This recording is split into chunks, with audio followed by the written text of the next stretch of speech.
가정의 달이라고 지키고 또 5월은 흔히들 계절의 여왕이라고 합니다. 날씨도 좋고 또 우리 주변의 소중한 사람들을 함께 돌아볼 수 있는 시간들을 갖습니다. 그런데 우리가 많은 것들을 돌아다 보면 우리에게 정말 중요한 것이 무엇인가 잘 생각해 보지 못하고 살아왔구나라는 것들을 깨닫게 되는 경우입니다. 가족을 보면 그렇게 느끼게 되고요. 또한 우리의 신앙을 다시 한번 되돌이켜 봐도 그런 생각을 할 때가 있습니다. 과연 내가 무엇을 믿고 있는가? 나는 또 이 신앙을 통하여서 무엇을 얻고자 하는가? 그 중심을 잃어버릴 때가 많다라는 것입니다. 그리고 특별히 우리가 믿고자 하는 그 예수 그리스도에 대한 정체성을 놓쳐버릴 때도 있습니다. 그래서 우리가 이 성경에서는 예수님을 자기가 이렇다라고 특별히 드러내셨는데 요한복음에 그러한 표현들이 나와 있죠. 7가지의 자기 선언이라고 이야기를 하는 에이미로 선포된 나는 무엇이다 라는 선포들이 계속해서 나와 있게 됩니다. 오늘 우리가 요한복음 10장을 읽었습니다. 우리가 요한복음 10장의 이 본문에서는 예수님이 자신의 선포를 2가지로 이야기를 하시는데 우리가 읽진 않았지만 앞에 본문에서는 나는 양의 문이라 라고 선포하시는 장면, 그리고 오늘 우리가 읽었던 11절부터에서는 나는 선한 목자라 라고 예수님이 자기를 선언하고 있습니다. 자, 양의 문이라 라고 하는 부분을 먼저 잠깐 살펴보기를 원하는데요. 9절 한번 잠깐 보실까요? 성경의 9절 보시면 이렇게 되어 있습니다. 내가 문이니 누구든지 나로 말미암아 들어가면 구원을 받고 또는 들어가며 나오며 꼴을 얻으리라. 자, 양의 문은 구원을 얻는 문이다. 풍성할 꼴을 얻는 문이다 라고 이야기를 하고 있습니다. 이것을 요약해보면 예수님의 관심이 어디에 있는지를 확실하게 이야기하고 있습니다. 양들이 행복하는 것, 또한 양들이 평안한 것을 원한다라는 것이죠. 그리고 성경은 명확하게 기록하고 있습니다. 양으로 생명을 얻게 하고 더 풍성히 얻게 하려는 예수 그리스도의 목적이 드러나 있는 거죠. 오늘도 우리가 그러한 것을 바라보기에, 그러한 것을 따라가기에 이 자리에 나와서 말씀을 통하여 내 믿음을 다시 한번 점검하는 것 아니겠습니까? 그러므로 오늘 이 시간을 통하여서 우리의 마음이 예수님과 같아지기를 소망합니다. 예수님과 같은 마음을 품는 것이 우리가 오늘도 바르게 믿는 것이다라는 확신 가운데 서야 할 것입니다. 말씀드린 것처럼 요한복음 10장의 양의 문이라는 선포와 함께 오늘 또 다른 선포가 있는데요. 이것은 우리가 본문을 한 번 더 읽으면서 그 의미들을 이해했으면 좋겠습니다. 11절, 12절 말씀, 이 본문은요, 우리 다 같이 한번 읽어보겠습니다. 나는 선한 목자라.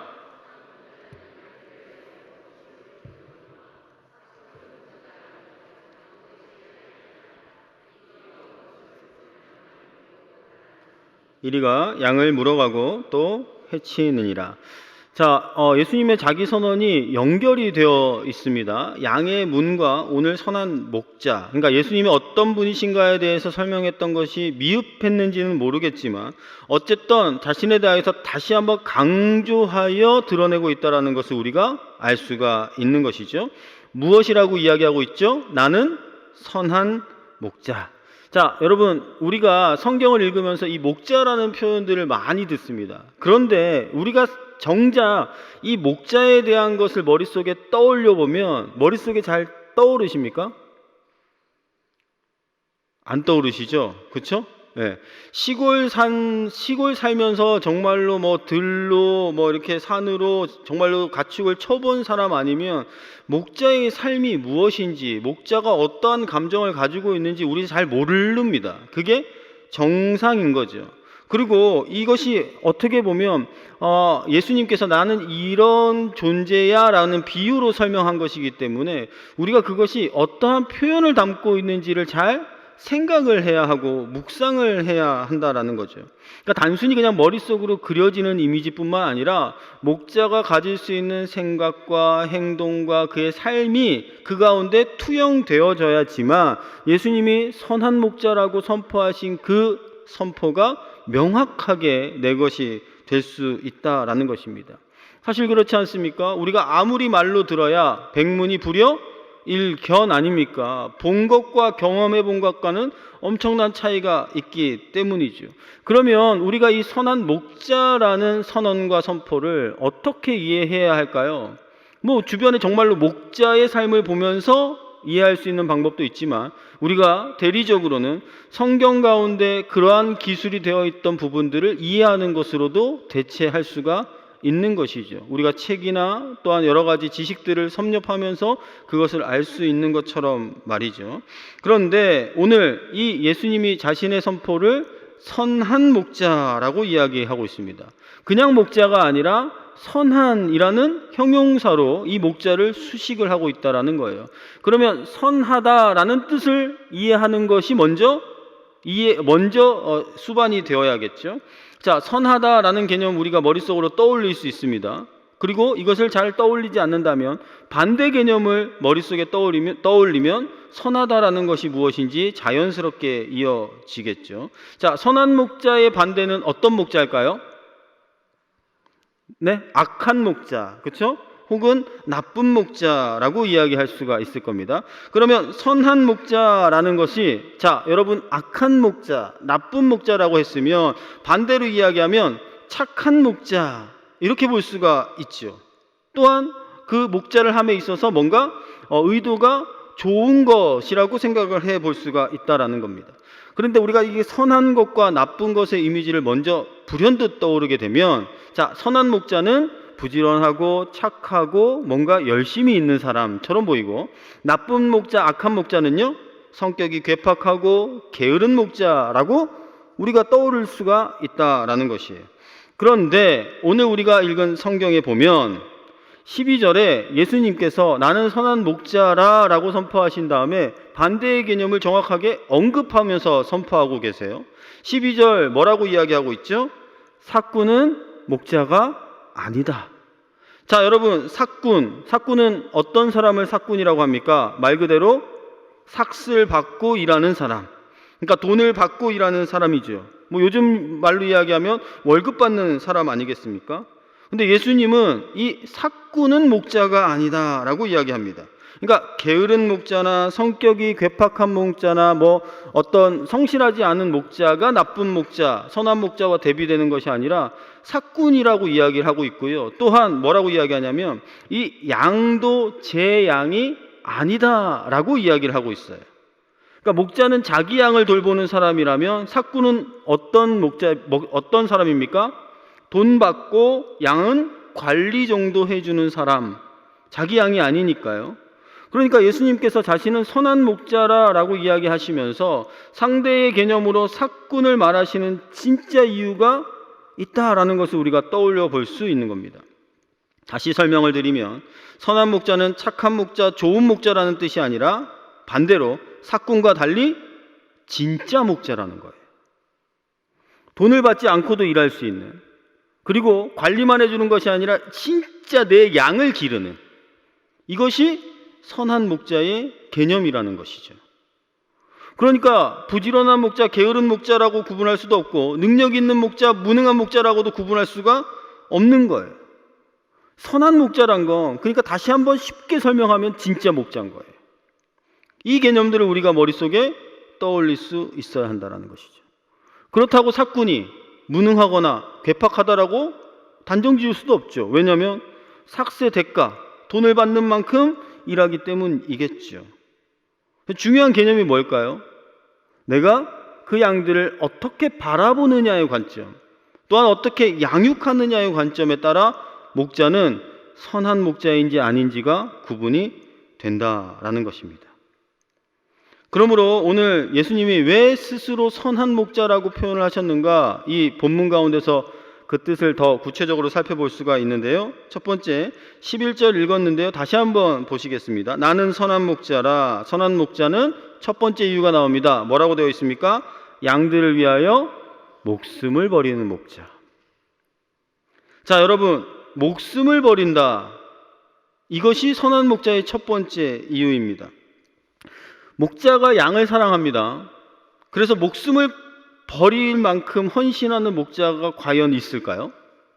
여러분이 목자라고 한다면 양이 어려움에 처해졌어요. 죽음의 위기의 앞에 놓여 있어요. 여러분은 과감히 그 양을 위하여서 목숨을 버릴 수 있을까요? 내가 더 중요하지 않을까요? 양을 살리기보단 내가 사는 게 우선 아닐까요? 우리가 흔히들 그런 정도의 개념으로 갖고 있는데, 선한 목자, 참 목자는 양을 위해서 목숨도 버릴 수 있다라고 이야기를 하는 거예요. 자, 성경에 대표적인 예가 하나 있습니다. 여러분, 성경의 대표적인 목자로 떠올릴 수 있는 사람 한 명, 누굴 떠올릴 수 있습니까? 다윗입니다. 사무엘상 17장 34절 35절에 다윗은 자신이 목동으로서의 삶을 이렇게 사울왕 앞에 고백합니다. 주의 종이 아비의 양을 지킬 때에 사자나 곰이 와서 양떼에서 새끼를 움키면 내가 따라가서 그것을 치고 그 입에서 새끼를 건져내었고 그것이 일어나 나를 해하고자 하면 내가 그 수염을 잡고 그것을 쳐 죽였나이다. 자, 양을 지키기 위하여서 사자나 곰이 힘없는 새끼를 움켜서 도망가면 목숨 걸고 쫓아가서 그것을 구해냈다. 오늘 이 선한 목자의 이유를 설명한 것처럼 자기 생명, 목숨을 버리는 것만큼의 열정이 있어야 가능한 일이겠죠. 자, 다윗이 이렇게 설명을 했습니다. 다윗이야말로 주님이 말씀하시는 선한 목자의 좋은 예가 될 수 있겠죠. 그런데 여러분, 현실적으로 생각해 보십시오. 곰 만나보셨습니까? 만나본 적이 없죠. 우리는 살면서. 사자 만나보셨습니까? 사자 만나본 적도 없죠. 그러면 조금 더, 자, 고라니 만나보셨습니까? 멧돼지 만나보셨습니까? 어릴 때 산골에 살던 분들 밤에 뭐 이렇게 돌아다니다가 저기서 바스락거리는 소리나 뭔가 동물의 생명체가 눈이 반짝이는 것을 마주치게 되면 여러분 어떡하십니까? 어떻게 해야 살 수 있을까요? 뒤도 안 돌아보고 냅다 뛰어야 됩니다. 어디든 올라갈 수 있는 곳은 올라가야 됩니다. 아니면 심지어 눈이 마주치는 순간 우리는 어떻게 됩니까? 몸이 굳어 바들바들 움직일 수가 없어요.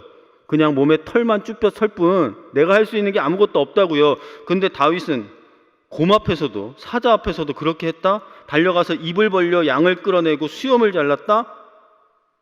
제정신이 아닌 것처럼 여겨질 수밖에 없는 겁니다. 우리는 그러한 상황이 오면 나 하나 살기도, 나 하나 건사하기도 바쁜 마음과 심리 상태가 누구에게나 있다라는 것이에요. 그런 의미로 보면 다윗은 정말로 용감한 거죠. 그 양이 뭐 얼마나 대단하다고. 수백 마리의 양 치다가 한 마리, 그래 어쩔 수 없지, 그래도 한 마리 죽고 이만큼 살렸으니 됐지 라고 생각하는 게 목자, 사꾼 정도의 목자의 마음일 거예요. 그런데 그거 하나 살리겠다고 정말로 찾아 들어가서 자기가 죽을지언정 그것을 끄집어내온다, 살려온다?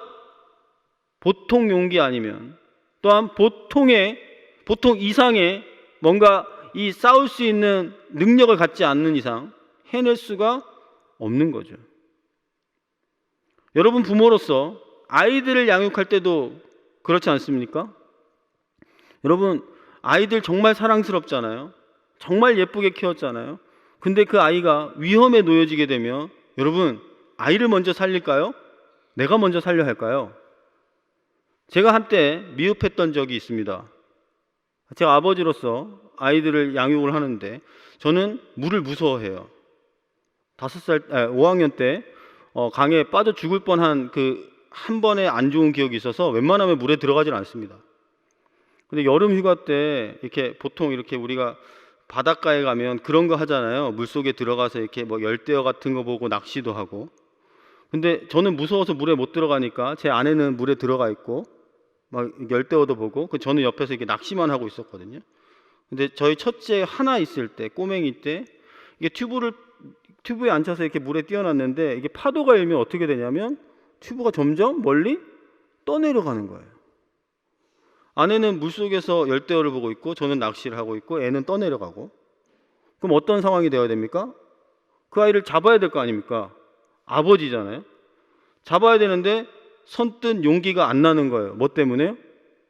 물이라는 공포 앞에 제가 그것을 뛰어들 만한 용기가 없는 거예요. 제가 뛰어들어봤자 나만 죽지 둘 다 죽는 가장 최악의 상황만 떠오르지 살릴 수 없겠다. 그래서 어떻게 했을까요? 급하게 엄마를 불렀죠. 애 떠내려간다. 그랬더니 제 아내가 어떻게 했을까요? 정말로 진짜 사색이 돼서 미친 듯이 끌어왔거든요. 그 옆에서 발만 동동 구르는 제 모습을 보면서 내가 진짜 아빠인가? 막 이렇게 후회했던 적도 있습니다. 무슨 얘기냐면 여러분, 진짜 위기 앞에 내가 죽을 어려움이라고 생각하면 나 먼저 살고 보는 게 우리의 본성이라는 거죠.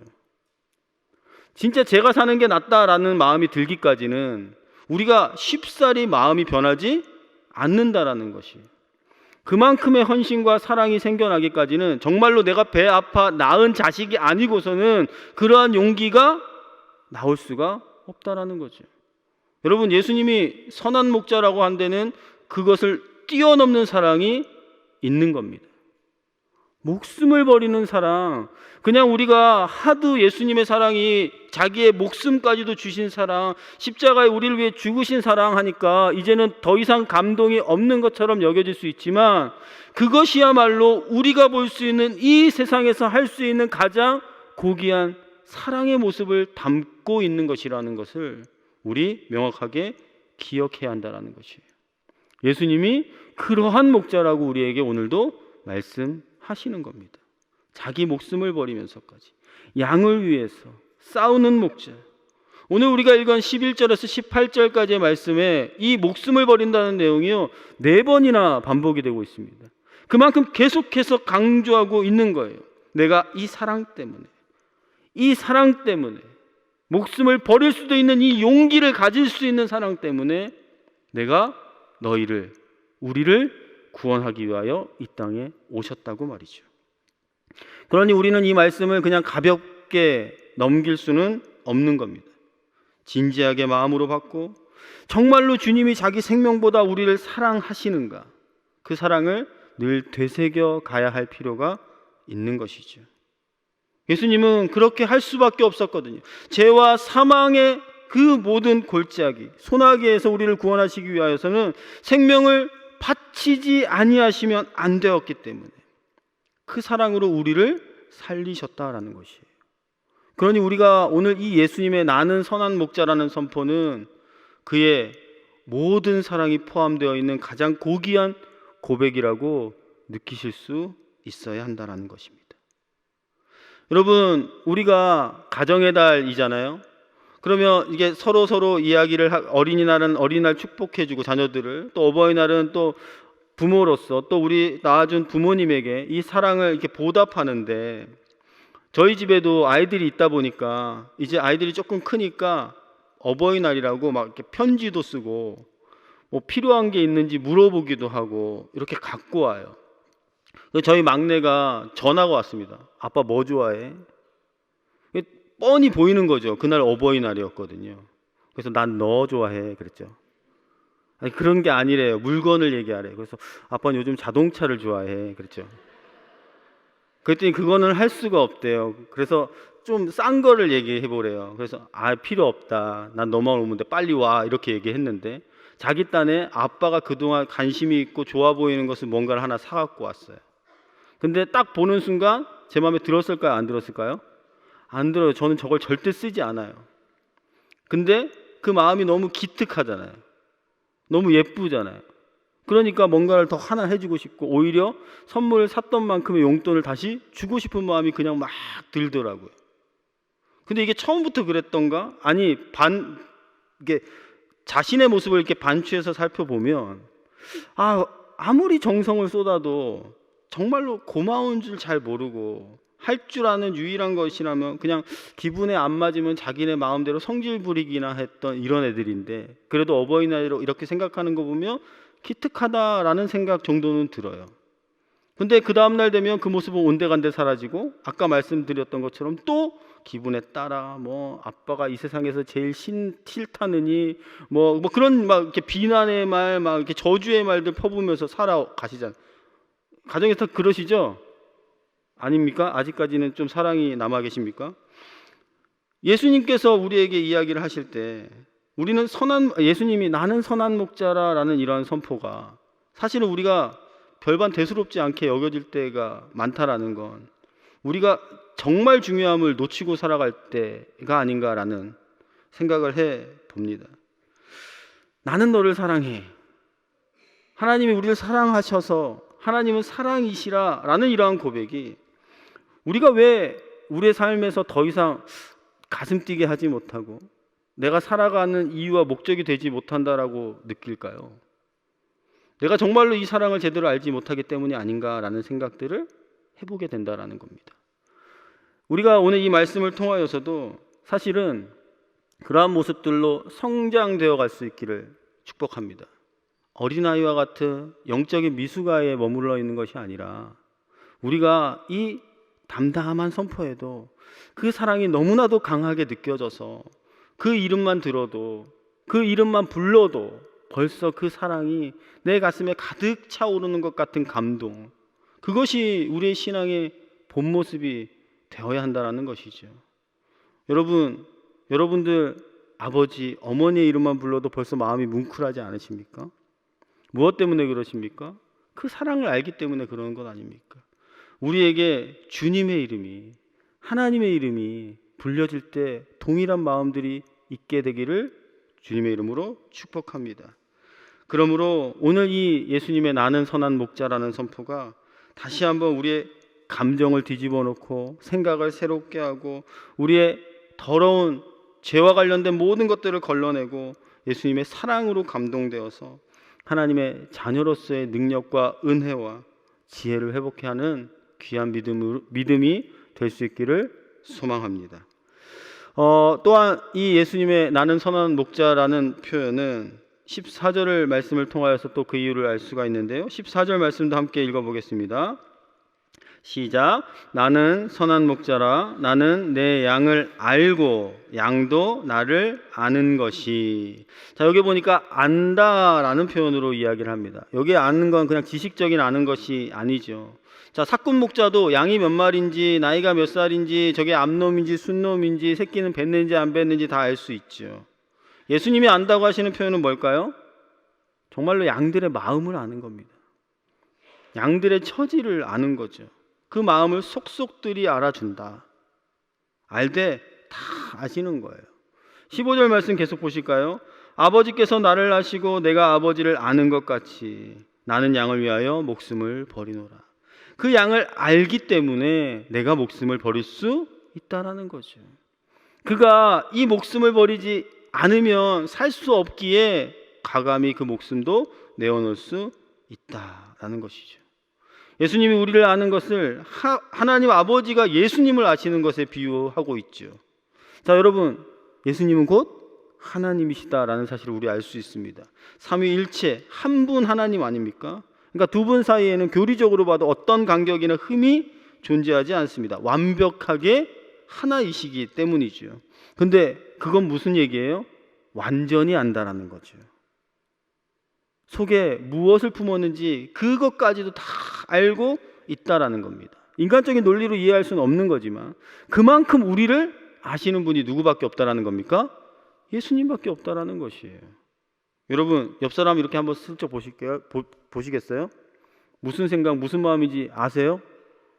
모르시겠죠, 그렇죠? 네. 앞만 봐도 모를 거예요. 뚫어지게 봐도 모를 거예요. 무슨 마음인데 얘기를 해도 잘 모를 거예요. 요즘 그런 일들이 저희 집에서 비일비재하거든요.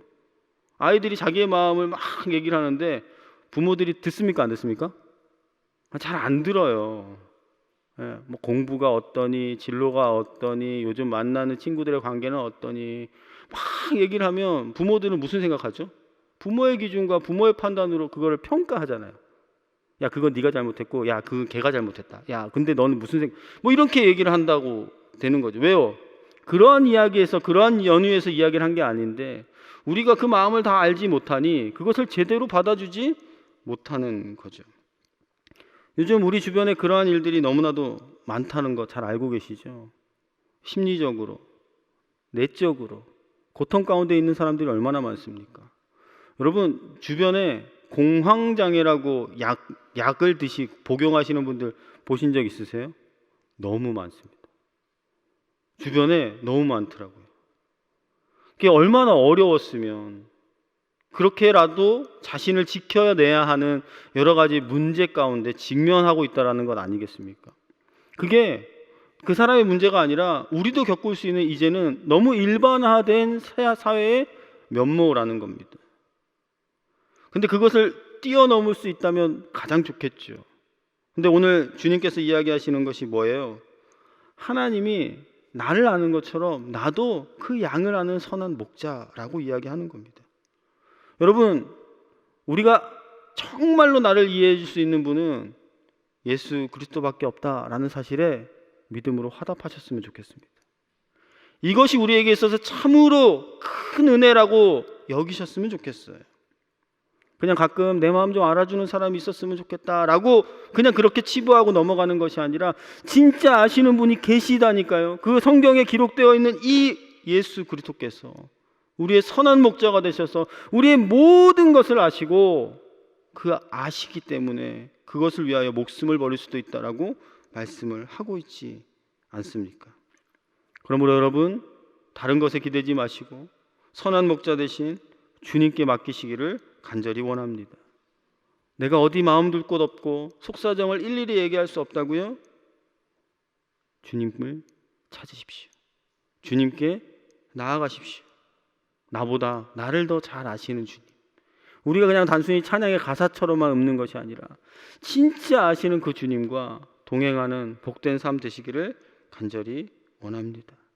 여러분의 처지가 어떠하든 간에 나를 알아주는 사람이 없다고 생각하면 예수님을 바라보시고 나를 아신다고 말하시는 그 주님을 다시 한번 부르시고, 그 아신다는 말은 단순히 알았다는 게 아니라 모든 것을 허락하고 도와주시겠다라는 하나님의 약속으로 믿으셨으면 좋겠습니다.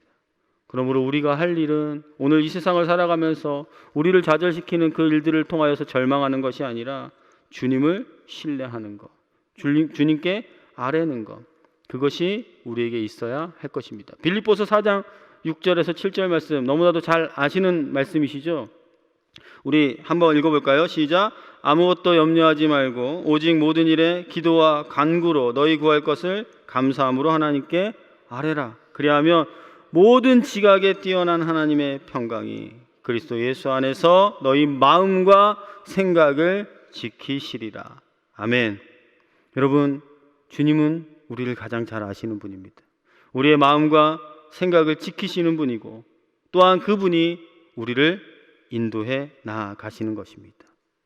올해 우리 교회 표가 뭔지 아시죠? 위에 써 있죠? 뭐라고 되어 있습니까?